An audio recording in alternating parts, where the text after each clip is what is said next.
Ketika Arsenal nanti juara, kita undang lagi. Kunci ya kalau Arsenal juara ya. Iya, Kalau karena udah Arsenal juara, diprediksi. kalau lu undang lagi ntar gue bawa makanan lah. Boleh dong buat satu kru ya. Iya, Campers boleh. semua, produser semua dapat ya. Kalau Siap. juara ya nanti gue bawa. Dicatat.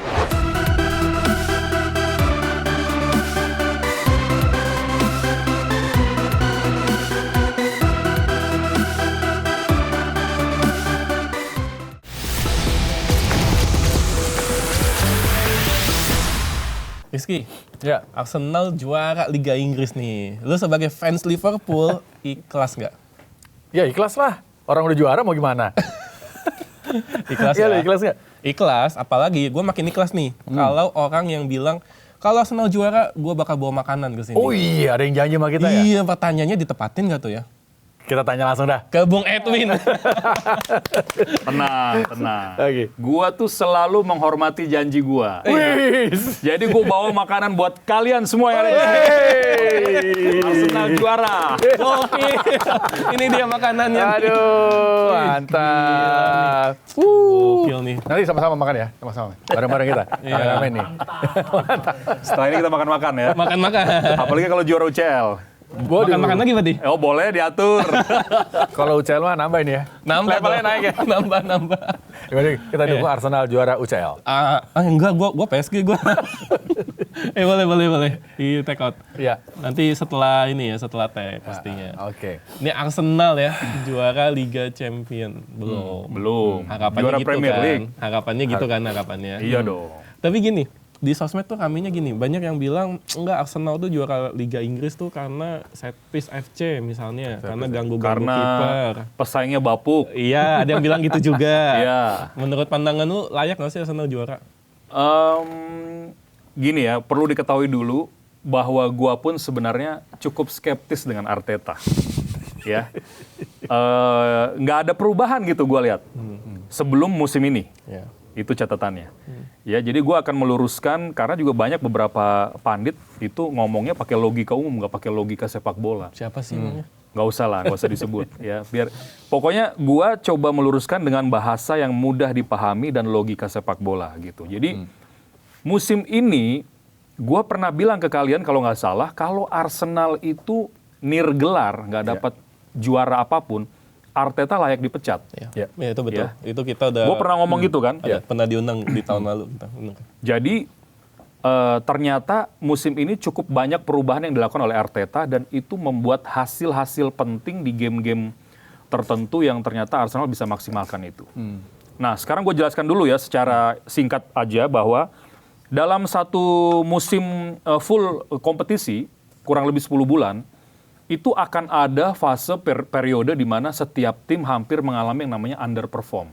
Di setiap musim tuh ada begitu. Tapi underperform ini kan banyak faktor ya. Pemain cedera, pemain utama balik dari cedera nggak perform lagi, atau masalah-masalah lain. Di mana underperform as a team ini di luar prediksi sama di luar ekspektasi pelatih. Tapi pelatih harus siap. Responsnya gimana, reaksinya gimana. Itu dulu yang kita pahami. Ya. Kalau musim lalu City bisa juara, Liverpool, City kemudian bisa juara, yang lain bisa juara, apa terus kita bilang bahwa pesaingnya Arsenal juga lagi bapuk? Kan nggak juga. Iya kan? Jadi memang setiap tim yang mengalami underperform, gimana memaksimalkan dari pelatih untuk bisa naikin performanya lagi sama, ya bukan salah Arsenal kalau misalnya ada yang underperform gitu loh.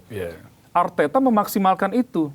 Nah, satu lagi lo lihat deh, ada beberapa match Arsenal itu main nggak enak dilihat. Istilahnya sakit mata lah. Wah, ini kok main kayak begini sih. Tapi endingnya menang gitu loh. Bukan lagi Arteta idealis yang harus main bagus, menghibur, tapi tiba-tiba bisa hilang poin. Jadi banyak yang dilakukan. Set piece FC. Emang lu kira gampang ya nyetak gol dari situasi bola mati? Set piece juga ada latihannya. Ada pelatihnya juga. Jadi gue pernah baca ya, Nick Jover, pelatih set piece Arsenal itu katanya sampai mendeteksi, sampai meneliti mana yang legal, mana yang ilegal. Artinya mengganggu kiper sampai diteliti betul-betul supaya memang bisa memaksimalkan itu. Walaupun sebenarnya kan kebaca juga Arsenal kan. Lu ingat gak, udah mulai kebaca, susah lagi bikin gol dari situasi corner kick. Ada yang berubah tuh, yang nggak langsung tapi 1-2 baru diangkat bolanya. Itu ada tuh dalam beberapa match gue lihat. Kemudian rest defense, defense-nya membaik. Rest defense itu artinya pertahanan pada saat menyerang, tolong diperhatikan. Faktor apa itu? Declan Rice. Declan Rice dirubah tuh posisinya. Jadi nggak selalu jadi gelandang nomor 8 atau 6, tapi dia standby. Pada saat Arsenal menekan, ada 1-2 pemain yang standby untuk supaya ketika kena counter, mereka udah siap rebut bola lagi. Dia bantu Zubimendi ya? Iya, hal-hal begini kan sebenarnya juga harus kita perhatikan, harus kita lihat gitu loh, harus kita bahas.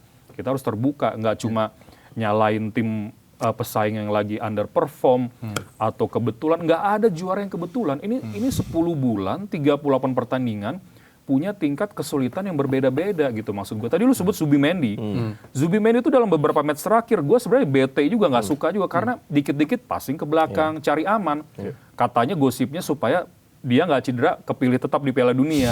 Nah lu tau nggak apa yang dilakukan Arteta? Dia cadangin, dia bikin Luis Skelly loh main di situ. Sama Declan Rice. Yang kecil-kecil gini kan harusnya diperhatikan gitu loh. Struktur pertahanan membaik. Kadang-kadang nggak cuma 4-3-3, 3-2-4-1 bisa berubah seperti itu pada saat menyerang. Jadi banyak improvisasi sebenarnya kalau kita mau detail, kalau kita mau objektif, yang dilakukan Arteta, tapi itu berhasil musim ini. Dan di menjelang akhir musim tadi yang lo bahas juga kan, sebenarnya udah nggak main diangkat lagi tuh ke Gabriel, tapi umpannya pendek ke Eze.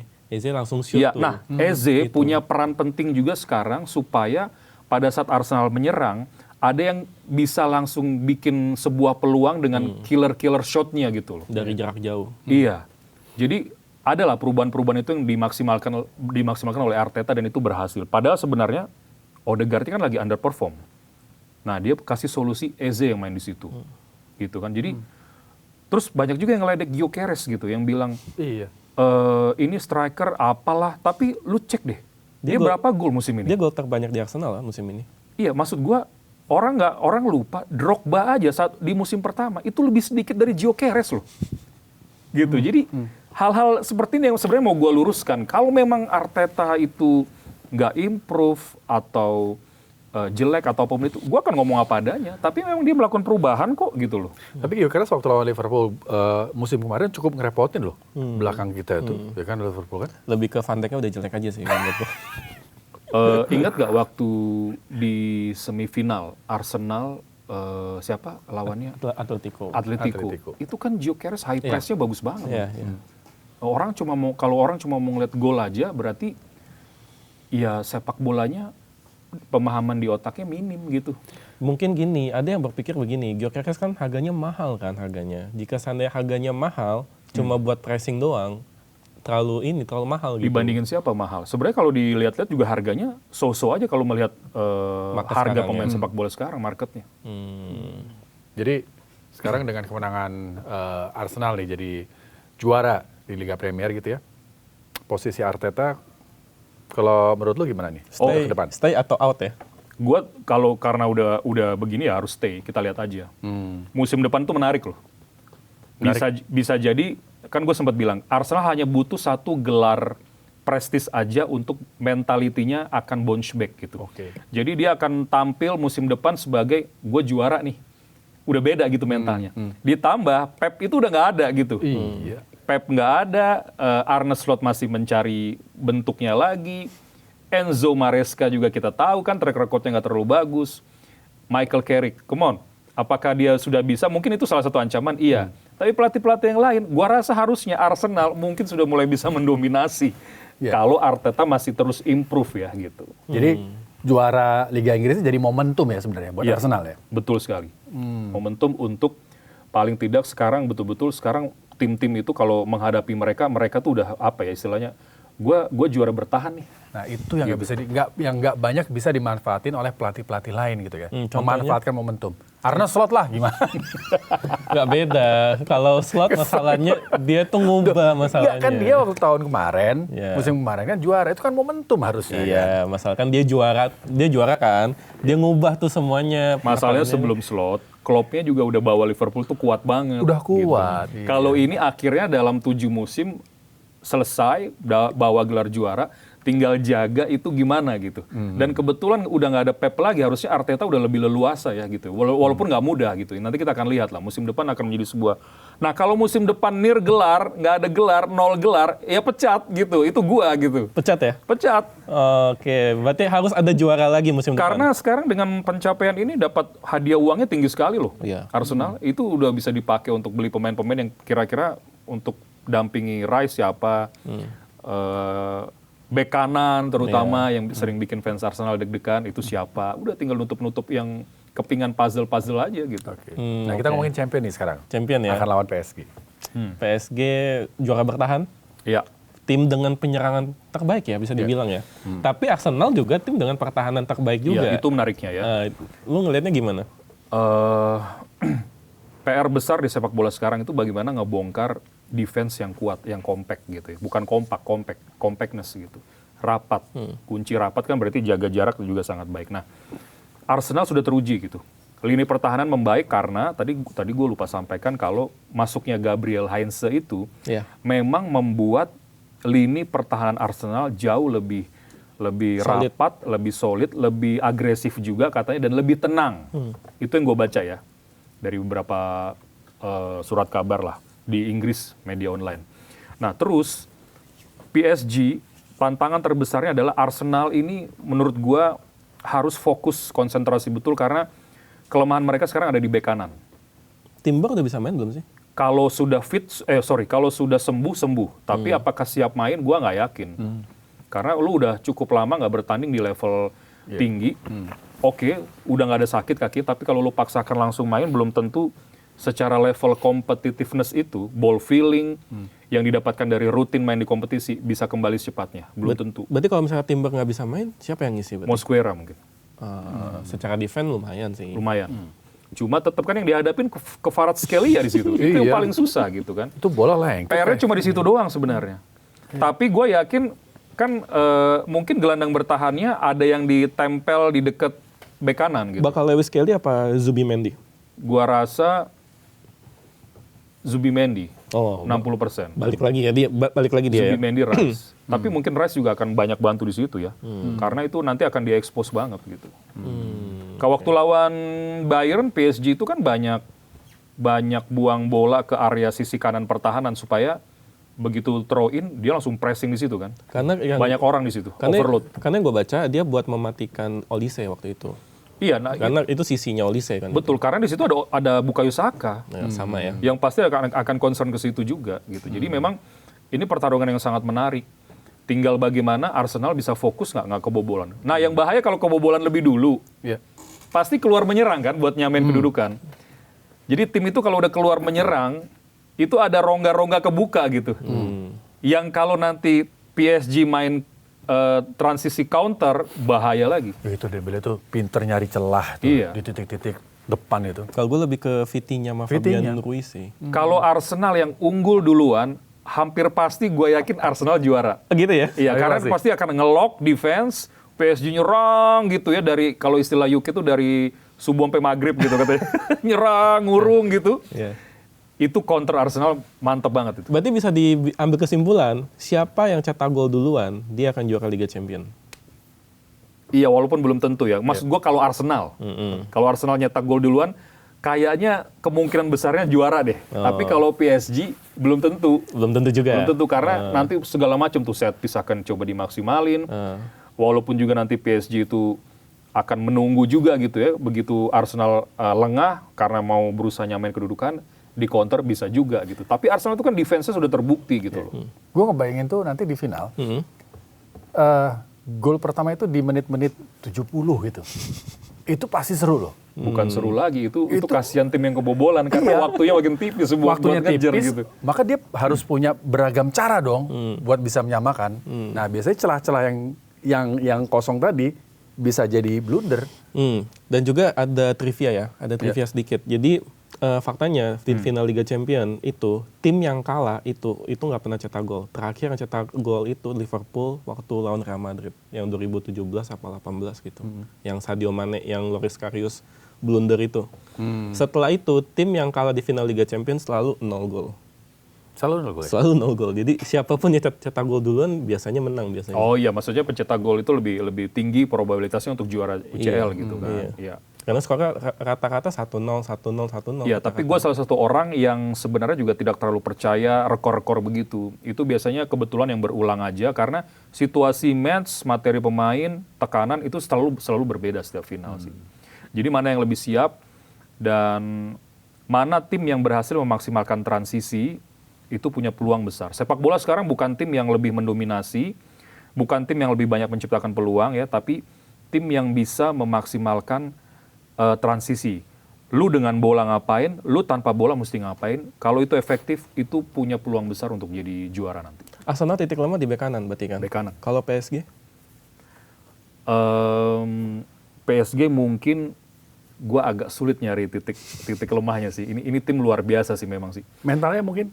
Karena kan mau ganti. Mental udah jadi loh, karena ada Luis Enrique dan mereka juara bertahan kan. Artinya mereka sudah pernah mengalami tekanan di partai final gitu. Jadi menurut gua tinggal bagaimana keinginan besar Arsenal seberapa mau mereka mau juara gitu. Sama antisipasi serangan dari PSG segala macam lah. Ini hal teknis ya. Jadi pasti analis sudah memprediksi, sudah mempelajari bagaimana mengunci serangan-serangan dari PSG dan efektif ketika melakukan serangan dan set piece. Bagaimana dengan kiper PSG? Kan banyak yang bilang tuh titik lemah itu. Iya, kalau dibanding Raya, gue memang masih megang Raya gitu ya.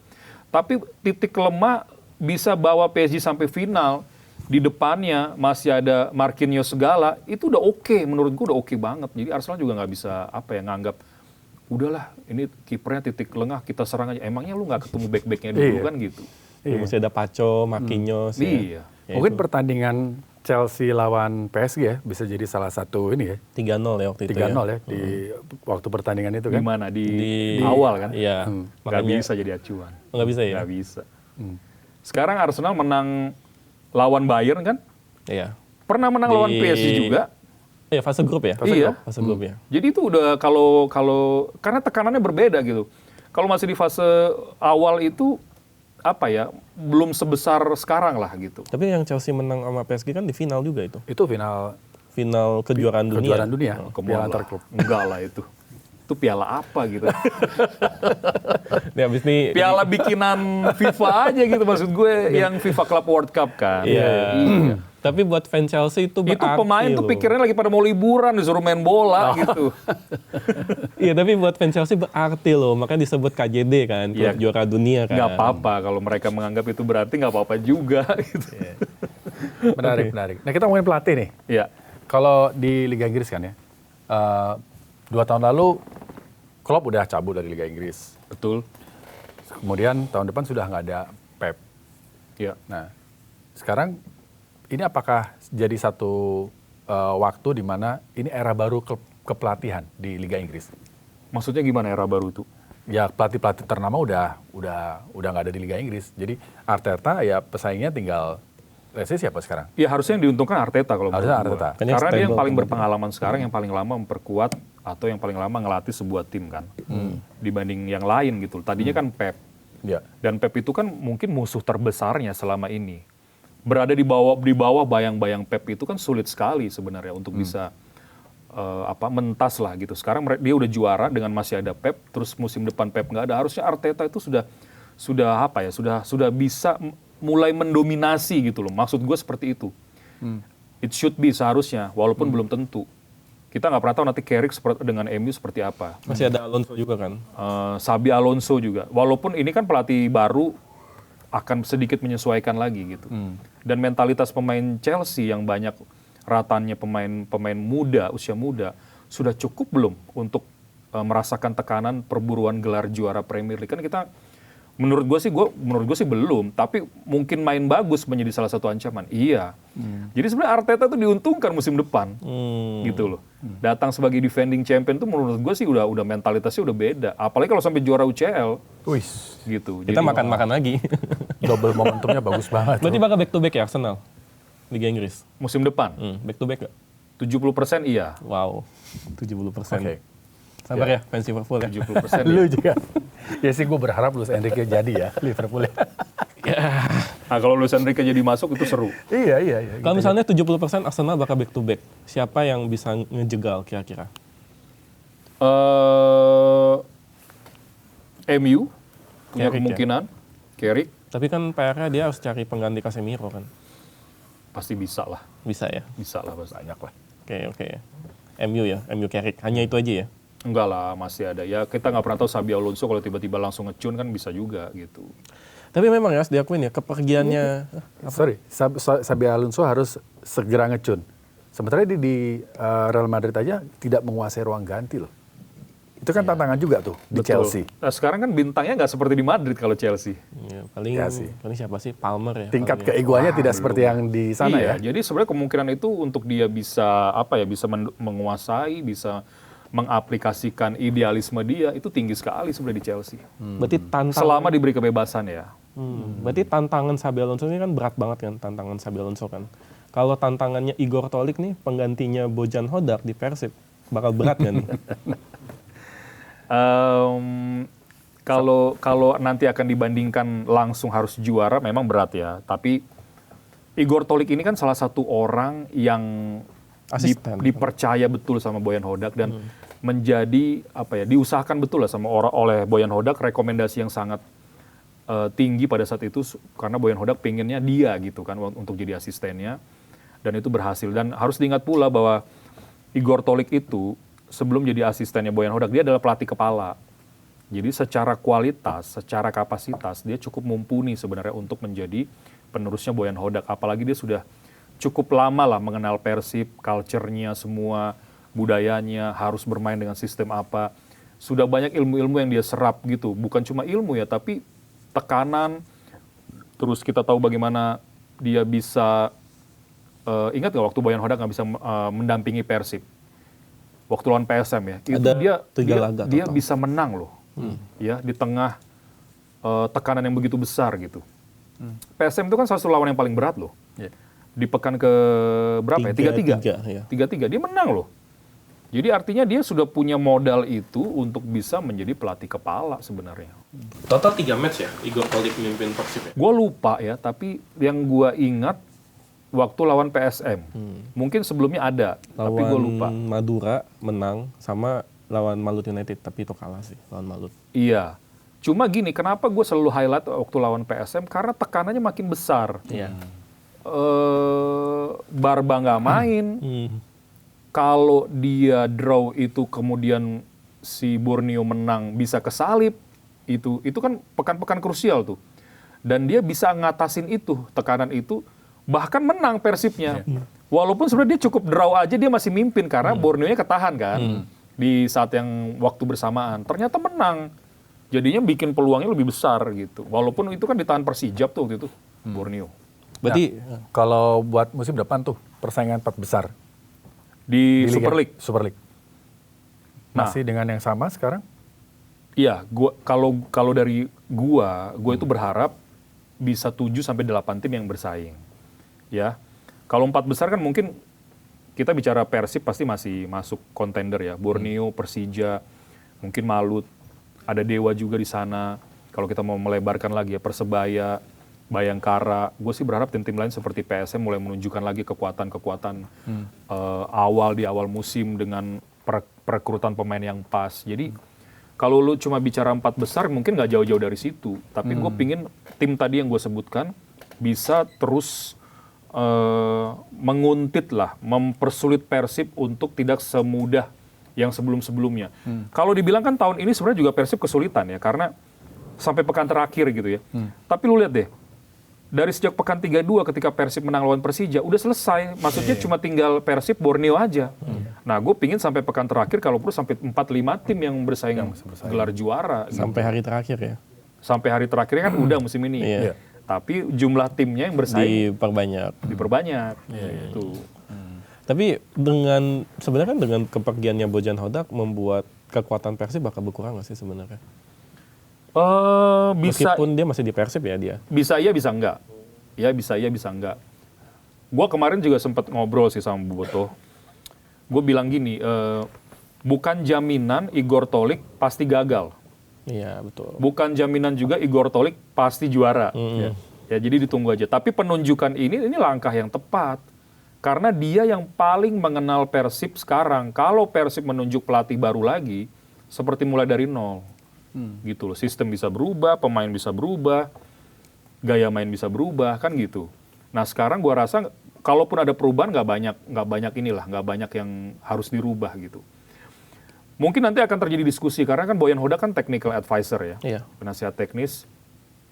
Ya katakanlah dialog-dialog seperti, gue mau beli si A, kata Igor Tolik.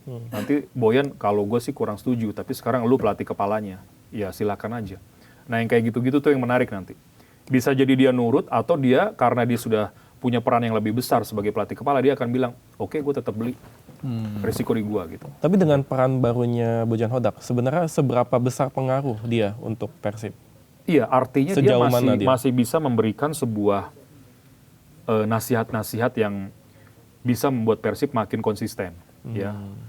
Dari nasihat ini juga nggak cuma ke teknis, non teknis pun ke manajemen misalnya. Kan selama ini kan dia sering kasih masukan soal bagaimana Persib itu harus punya training ground sendiri gitu loh. Tapi belum pun juga Persib juga sangat baik kan.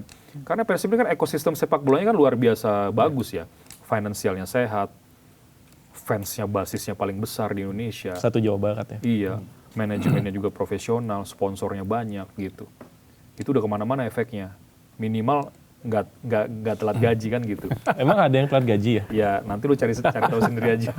Ada lah, kalau itu sih ada. Tadi ngomongin Persib nih, kalau menurut lu 3 pemain yang punya influence ke tim, 3 pemain Persib siapa? Tom Haye, Tom Haye ya? sekarang ya. Iya. Tom Haye, Barba, sama Beckham. Beckham Putra. Iya. Masalahnya, nah ini gue kasih bahan nih buat kalian nih. Masalahnya Barba sekarang kemungkinan besar pindah. Jadi ya itu ya? Kemungkinan besar. Hampir pasti kemungkinan besar pindah lah. Karena selain ada 2 klub, katanya 2 klub Yunani ya yang mengincar dia. Bahkan salah satunya dilatih oleh orang Italia. Jadi ada sedikit kedekatan emosional. Atau ya maksud gue gini loh. Setiap musim itu, setiap tim pasti mengalami yang namanya pemberitaan-pemberitaan seperti ini. Bisa kejadian, bisa enggak kan gitu. Kalaupun kejadian Barba harus pindah, ya sudah, tetap harus move on. Ya, Persib itu bendera klubnya jauh lebih besar karena pemain come and go, pelatih juga datang dan pergi. Jadi Persib tetaplah Persib sampai kapanpun. Dan gue yakin manajemen sudah memperhitungkan itu. Jadi manajemen Persib ini kan salah satu yang paling oke lah menurut gue dalam memilih pemain, dalam merencanakan ke depan seperti apa. Apalagi sekarang mereka juga akan mulai fokus ke Asia kan, gitu. Jadi menurut gue sih nggak perlu khawatir banget. Kehilangan kekuatan iya, tapi kalaupun pergi pasti dapat pengganti juga harusnya sepadan lah gitu. Ini menarik juga. Ini berarti ada bahas bursa transfer kan berarti kan. Yeah. Ini kalau menurut Bung Edwin, karena Persib udah pasti nggak cuma pengen di lokal aja kan, pasti pengen di Asia juga. Iya. Kira-kira apa yang harus ditambal Persib supaya bisa ke Asia nih? Iya. Supaya bisa berbicara lebih banyak lagi. Strikernya harus bagus. Ganti striker ya? Strikernya harus punya striker yang benar-benar kualitas Asia, kualitas bagus gitu. Karena dia akan, kalau targetnya Asia, minimal kan dia lolos grup atau dia lolos ke perempat dan semifinal ya. Jadi materi pemainnya memang harus bertambah secara kualitas gitu. Nah, ini nyambung nih karena gini, Persib ini kalau sampai dapat pemain yang pas untuk bersaing di Asia, mungkin kalau kita bicara juara di Asia masih cukup jauh lah ya, masih sulit menghadapi tim-tim kuat gitu ya. Tapi nanti kalau dia gagal di semifinal misalnya atau di perempat final dia balik lagi, itu kan mentalitas sama kualitas pemainnya kan betul-betul masih di atas rata-rata ya. Nah ini yang menurut gue masih agak sulit menggoyang dominasi Persib sih. Kecuali pemain-pemain itu tiba-tiba serentak banyak yang cedera. Nah itu udah disaster. Iya, karena kalau kita bicara pesaing Persib yang tidak berlaga di Asia, mungkin pemainnya bagus yang dia dapatkan, tapi mungkin bagus untuk berlaga di Super League.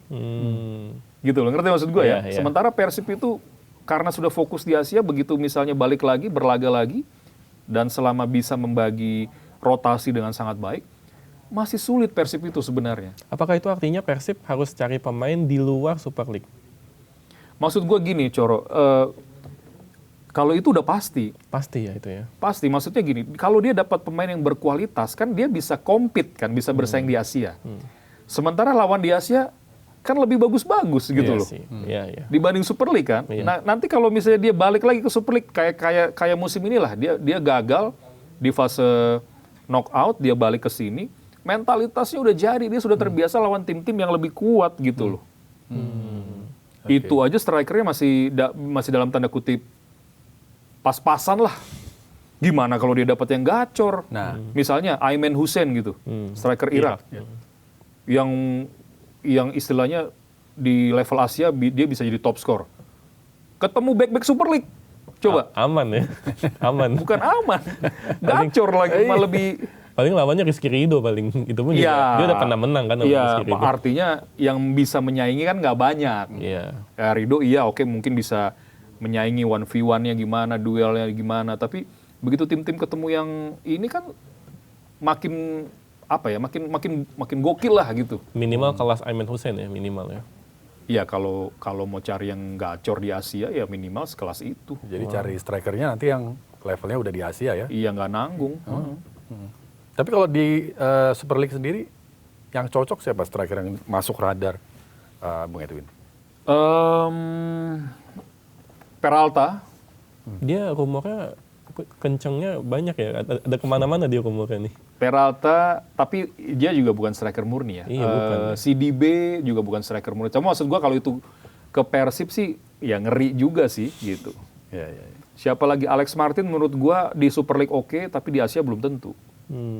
David da Silva udah pernah kan, dan udah mulai masuk usia yang sudah bukan prime-nya. Gitu. Meskipun dia top skor ya. Iya, ya top skor kan di Super League. Kalau Iya. di Asia kira-kira masih bisa nggak? Maksud gua gini loh, udah dia oke, dia bagus, tapi Persib butuh lebih dari itu lagi gitu.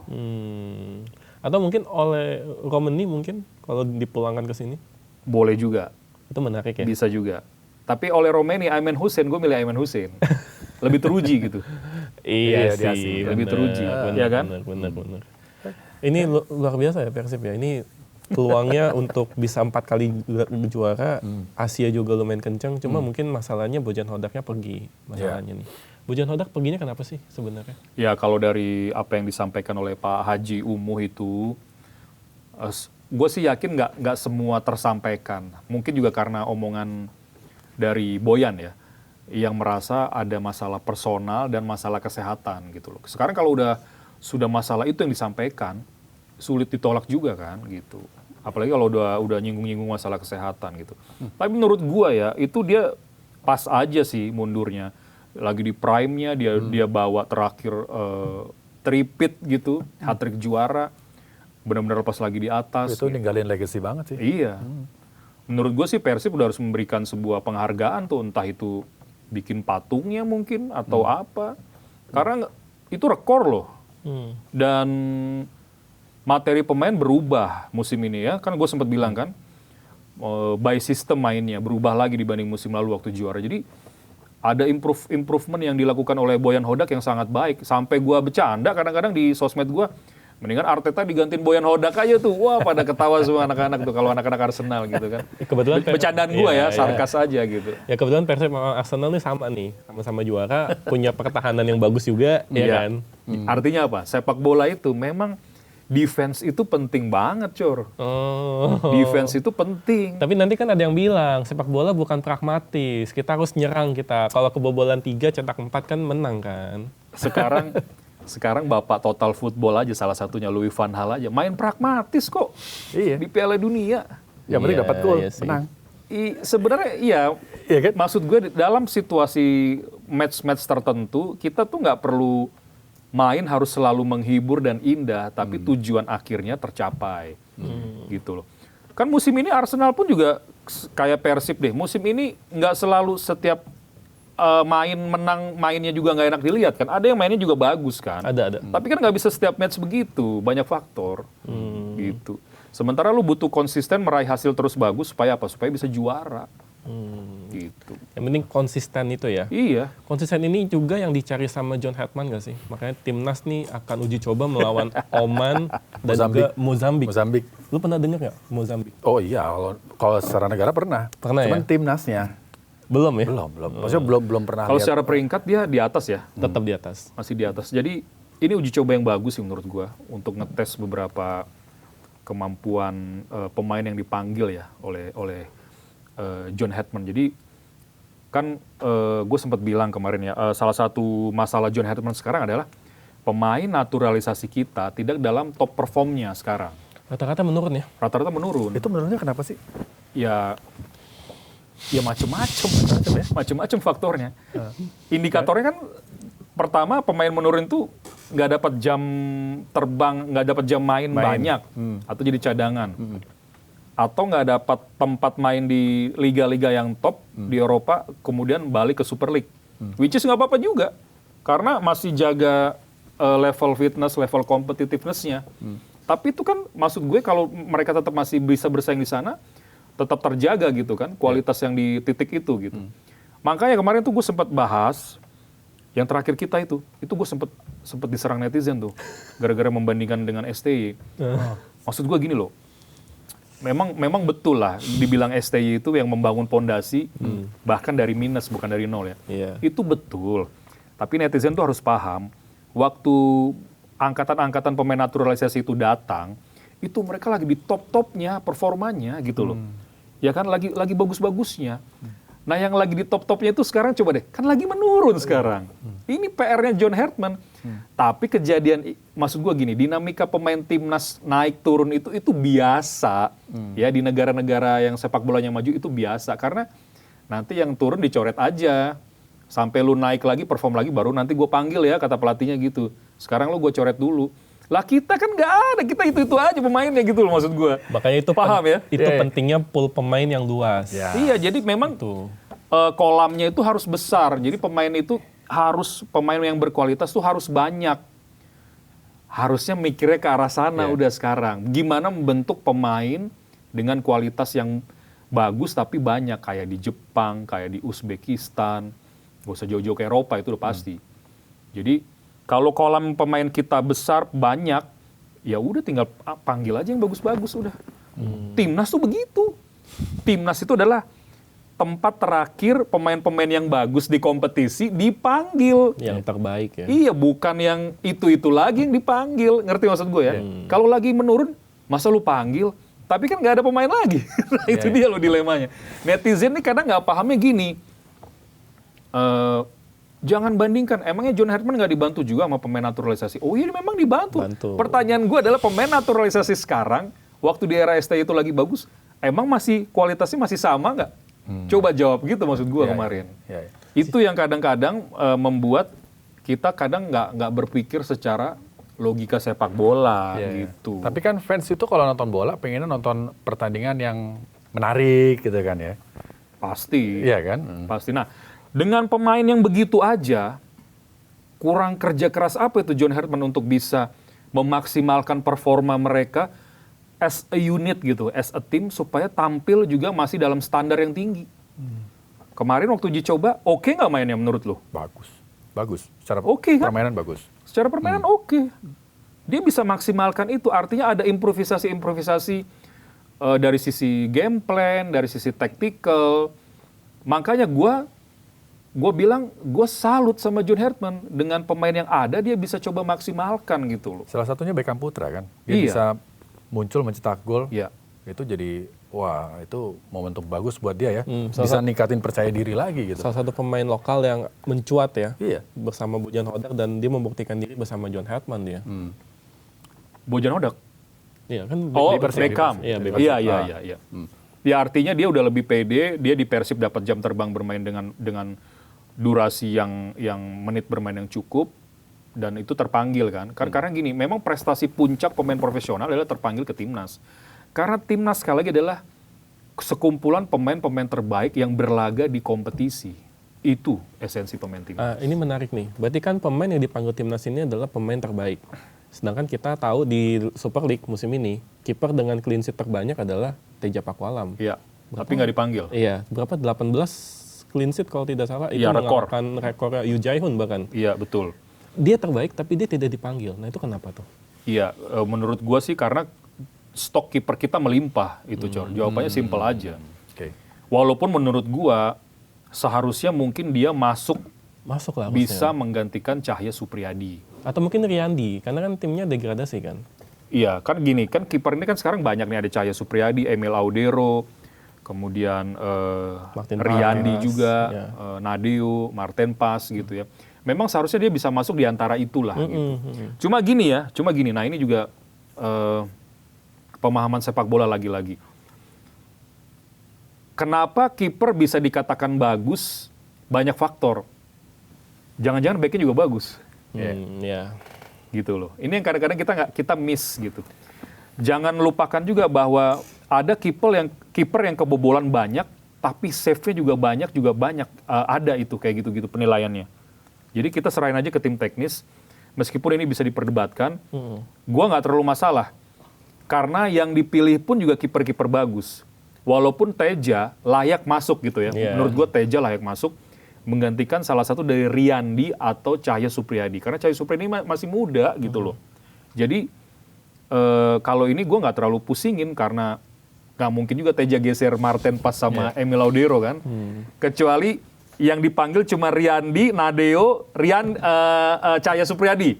Itu. Ya mendingan, wah itu ribut kan. Kenapa Teja nggak dipanggil gitu maksud gue gitu. Iya. Ini ada Martin Paes dan pasti dua itu yang main gitu. Ini berarti kurang lebih nih John Herdman nih masih aman dari segi pemanggilan pemain, nggak ada banyak kontroversi nih. Sebenarnya gue agak bertanya sih kayak Ada ya? kenapa Fajar Fatur Rahman itu dipanggil ya karena nggak dapat tempat bermain secara inti kan sering kan. Wahyu Pras itu gue pertanyakan. Tapi ini profesional squad sementara. Kita nggak pernah tahu juga nanti yang dicoret siapa, gitu. Ini akan banyak nanti yang ditinggalkan gitu loh. Jadi ya kita tunggu aja lah gitu. Ini masih profesional squad berarti kan? Iya kan? Ada banyak nama-nama kan yang dipanggil. Tapi itu udah mulai dipertanyakan kan? Iya banyak yang bertanya, tapi makanya gue jelaskan juga bahwa itu kan baru squad sementara. Tapi ada juga nih pelatih yang udah manggil pemain, udah resmi, tapi tetap dipertanyakan. Apa tuh? Thomas Tuchel. Karena materi pemainnya ajaib itu materi pemainnya. Ya kita tahu Harry Maguire lah, kita tahu Luke Shaw. Tapi yang dipanggil adalah John Stones yang bahkan di musim ini katanya capsnya cuma 8 match doang. Only 8 match tapi dia dipanggil loh. Sama Trent. Kalau tren sih Tren dicoret ya? dicoret. Iya, gue waktu ngelihat materi itu juga gue agak mengejutkan, termasuk juga si Ivan Toney ya. Ivan Toney ya. Walaupun dia kan lumayan banyak cetak gol tuh di Liga Arab ya. 30-an gol kalau nggak salah. Iya, gue bingung lah. Cuma gini, memang kadang-kadang ada unsur subjektif dari pelatih dalam manggil pemain yang cuma dia bisa yang tahu gitu. Unsur itu apa, kenapa gitu. Jadi kalau menurut gue kita hargai aja lah keputusan itu karena kalau nanti gagal kan dia bertanggung jawab. Iya sih. Gitu. Tapi kalau berhasil gitu.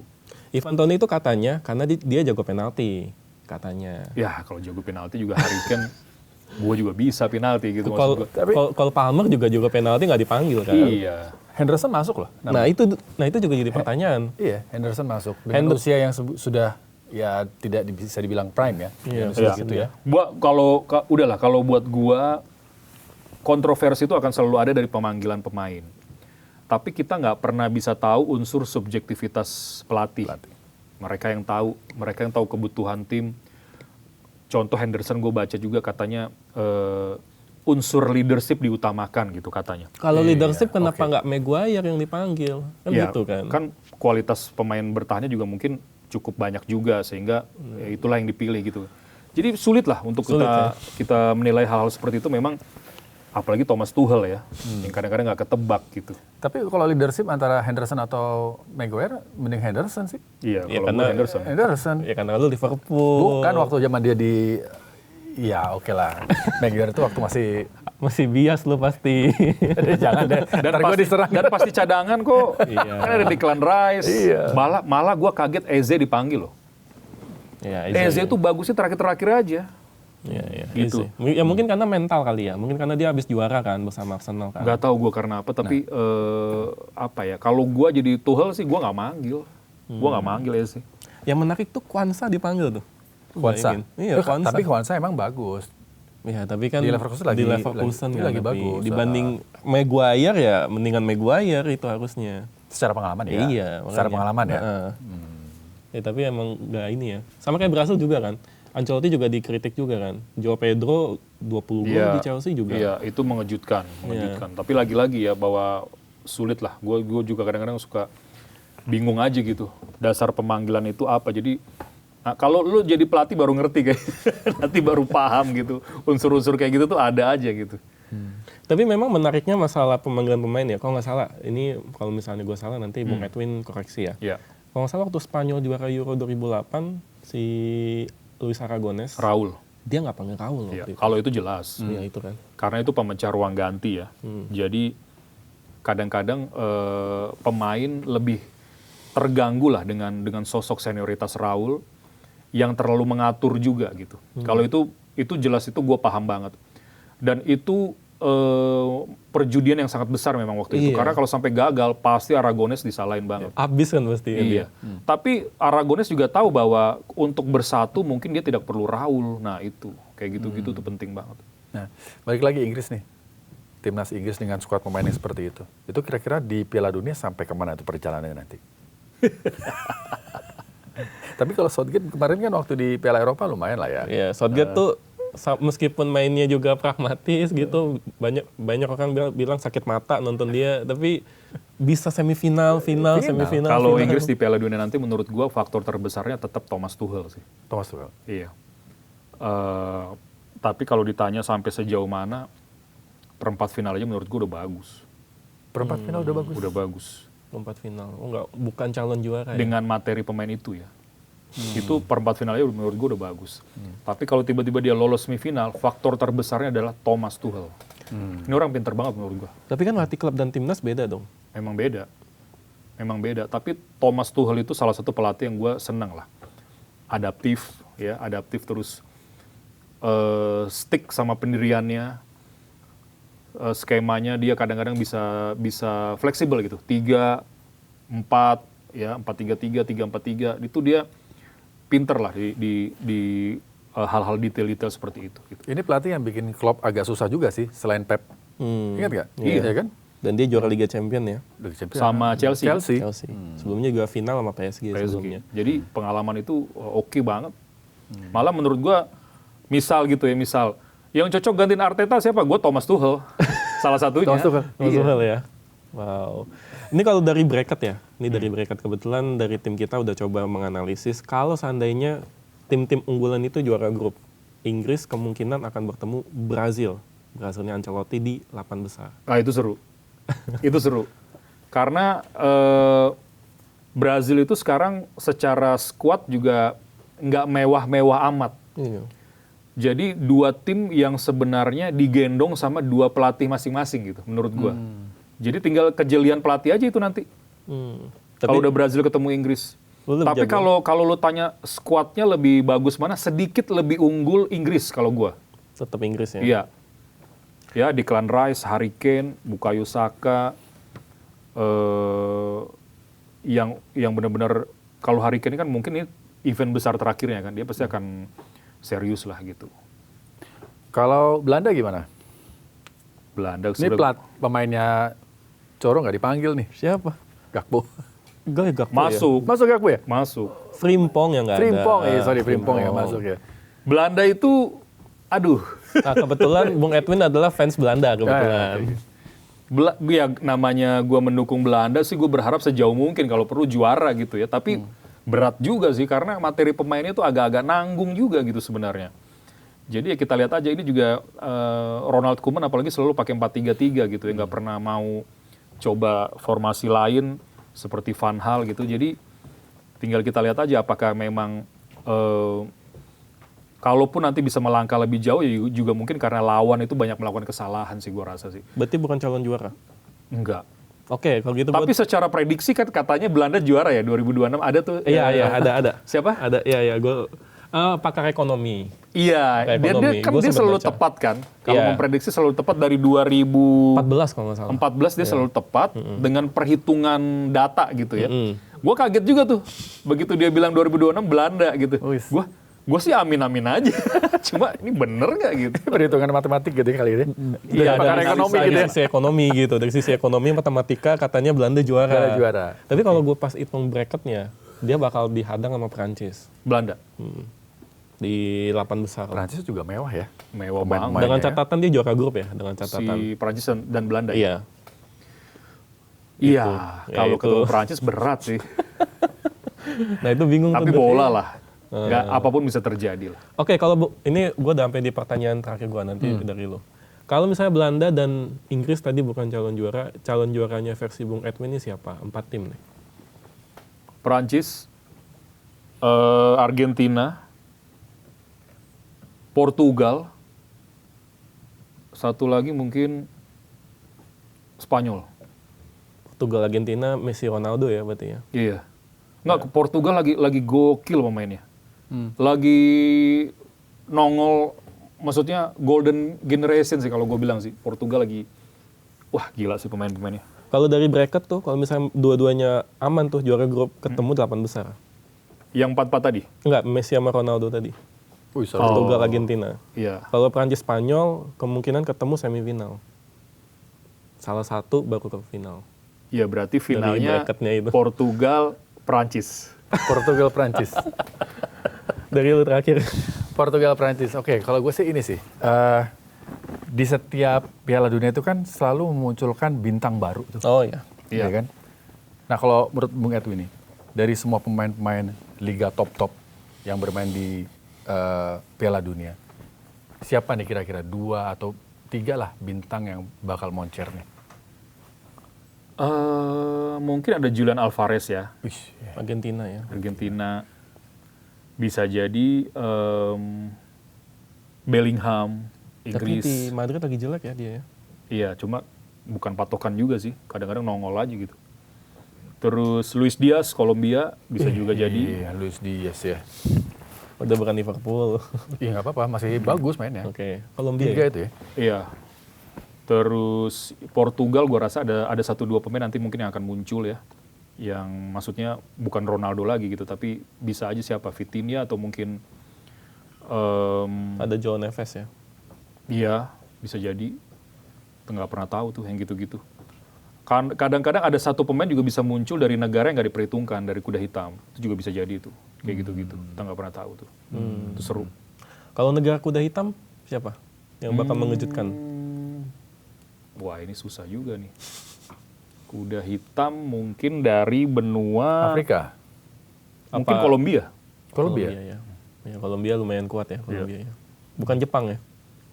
Gue berharap Jepang juga bisa. Gue nggak tahu kenapa ya, gue senang banget sama Jepang itu. Etos kerja, disiplin, liganya bagus, di Asia paling bagus sih menurut gue. Pemainnya banyak, kan kontroversi juga tuh pemilihan pemainnya. Iya. Karena ya saking banyaknya pemain yang berkualitas, gue rasa pelatih juga pusing itu milih pemain tuh. Yang di liga lokal cuma 3 pemain. Sisanya abroad sisanya. Sisanya? Abroad aja banyak, ada yang nggak kepilih. Iya. Dan pemain seperti Yuto Nagatomo masih dipanggil ya tuh. Ya itu leadership kayaknya Itu dicari. udah Pengalaman. Piala Dunia terakhir dia ya. Iya. Hati-hati loh Jepang. Ini fans-fans Belanda hati-hati ketemu Jepang. Arago mau ke sana sih Arago karena Belanda ketemu Jepang soalnya. Belum tentu menang Belanda tuh. Belum tentu menang. Belum tentu. Oke. Bahaya nih. Kita lihat 2 negara yang pernah menjajah Indonesia nanti ya. Iya, Iya kan? Iya juga ya Belanda sama Jepang. Siapa yang menang ya? Siapa yang menang? Indonesia nonton aja udah kalau. Udah, gue mau tutup aja. Ini soalnya kita mau makan nih abis ini nih. Bersama Oke. para Oh, iya campers dong, juga makan ya. dong kita. Oke, kita makan. Kita makan selamatan Ya. Arsenal juara. Dan kalau dari Bung Edwin semoga Arsenal juara Liga Champion. Ya Amin. kan? Nanti kita makan-makan lagi kalau Arsenal juara Liga Iya. Champion, oke? Oh, kamu Belanda juara dunia. Waduh, Belanda juara dunia. Gua bawa makanan lagi ke sini. Oke, kita pegang kamu. Ayo. Pasti itu udah aman tuh. Masalahnya kayaknya nggak mungkin deh kayaknya. Kan prediksinya udah disebutin tadi. Ya menurut pakar ekonomi. Ya, close. Oke. Thank you. Bye.